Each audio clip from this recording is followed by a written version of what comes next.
All right, so first is understanding reasonable accommodations.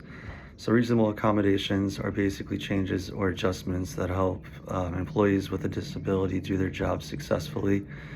In the video, What is Reasonable Accommodation? They explain that these changes can be things like modifying equipment, adjusting a work schedule, providing an interpreter, or reorganizing certain tasks. The goal isn't to give somebody an unfair advantage, it's to make sure everyone has a chance to perform the job well. The TED Talk on helping employees with disabilities thrive makes a great point that sometimes small adjustments make a huge difference in whether someone feels supported and able to contribute. The article Designing Reasonable Accommodations Through Coworker Participation also highlights why accommodations matter. They help remove the barriers that prevent people with disabilities from getting or keeping a job, and they play a big role on making workplaces more inclusive and empowering for everyone. Second, the legal framework under the ADA. So, under the Americans with Disability Act, employers are legally required to consider and provide reasonable accommodations as long as they don't create undue hardship.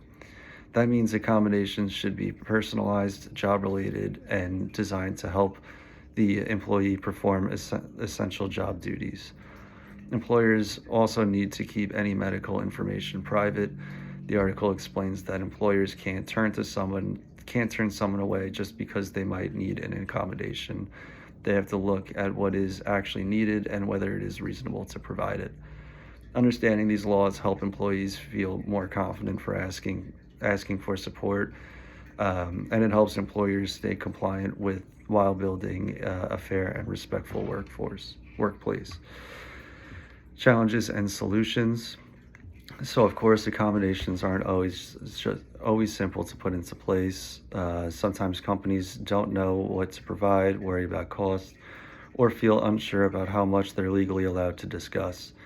The TED Talk points out that workplace often makes assumptions instead of having open conversations about what would actually help an employee succeed. The article adds that confidentiality rules can make it harder to involve work coworkers in the process, even though coworkers often have practical ideas about what adjustments would work best. With the employee's permission, involving a team can lead to more natural, supportive accommodations that help everyone understand why certain changes are needed. Overall, training, communication, and willingness to collaborate make a huge difference in creating an environment where employees with disabilities can thrive.